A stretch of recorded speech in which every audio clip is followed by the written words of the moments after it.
দক্ষিণ কলকাতা লোকসভা কেন্দ্রে কিন্তু ইতিমধ্যেই কিন্তু প্রচার তুঙ্গে। তার মধ্যে এই মুহূর্তে দাঁড়িয়ে দক্ষিণ কলকাতা লোকসভা কেন্দ্রে বেহালা পূর্বে প্রচারে এসছেন তৃণমূল সাংসদ মালা রায়। তার এই মুহূর্তে কিন্তু করুণাময়ী মোড় থেকে কিন্তু প্রচার শুরু হয়েছে এবং সেই প্রচার গাড়ি কিন্তু এই মুহূর্তে করুণাময়ী মোড় থেকে বেরিয়ে এসছে। আমরা সেই দৃশ্য দেখছি এবং মিছিলের রূপ ধরে সারা 115 নম্বর ওয়ার্ড কিন্তু প্রদক্ষিণ করবেন এই গাড়ি, এবং এই গাড়িতেই কিন্তু মিছিল এগোচ্ছে এবং আমরা সেই চিত্রই কিন্তু তুলে ধরছি। সাধারণভাবে কিন্তু এই ওয়ার্ড প্রদক্ষিণ শুরু হয়ে গেছে, করুণাময়ী মোড় থেকে কিন্তু শুরু হয়েছে। সঙ্গে রয়েছেন বিধায়ক রত্না চট্টোপাধ্যায়, রয়েছেন কাউন্সিলর রত্না সুর সহ সাংসদ মালা রায় কিন্তু প্রচার শুরু করেছেন।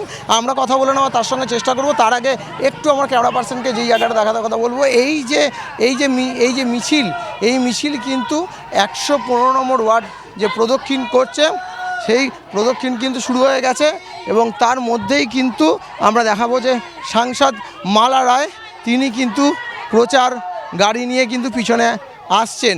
আমি একবার সেই দিকের চিত্র দেখানোর চেষ্টা করব যে পিছনে কিন্তু মালা রায় তিনি কিন্তু হাত দেখাতে দেখাতে আসছেন এবং সঙ্গে রয়েছেন রত্না চট্টোপাধ্যায় বিধায়ক এবং বিধায়িকা এবং তার সাথে রয়েছে কাউন্সিলর, এবং তিনি কিন্তু প্রচারে কিন্তু করুণাময়ী সিদ্ধেশ্বরী কালী মন্দির থেকে পুজো দিয়ে প্রচার গাড়িতে কিন্তু তিনি বেরিয়ে গেছেন প্রচার করতে।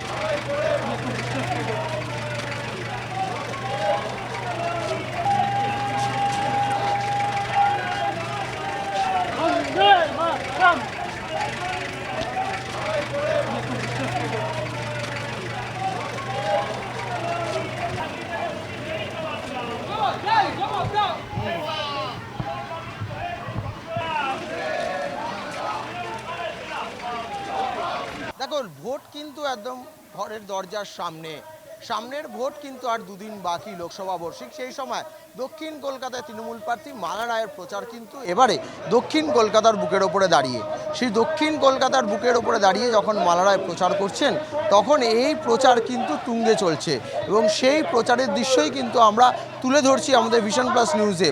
এবং এই প্রচারের যে ধারা, এই ধারা কিন্তু রাজনৈতিকে চলছেই। দক্ষিণ কলকাতায় কিন্তু এর আগেও প্রচার চলেছে, বিভিন্ন দল প্রচার করছে। এই তৃণমূল কংগ্রেসের এই প্রচার কিন্তু এই দক্ষিণ কলকাতায় 115 নম্বর ওয়ার্ডে দাঁড়িয়ে কিন্তু শুরু করেছেন। করুণাময়ী থেকে শুরু করে সোজা গিয়ে পৌঁছাবে আবার করুণাময়ীতেই, ব্যানার্জিপাড়া রোড হয়ে করুণাময়ীতে যাবে এই প্রচার। কিন্তু এই প্রচারের ধারা কিভাবে অব্যাহত থাকবে, ভোট বাক্সে এর প্রভাব কীরকম পড়বে, সেই দিকে থাকবে নজর। ক্যামেরায় সৌমিক মহাজনের সাথে Debarun Chakraborty, vision plus news, Kolkata.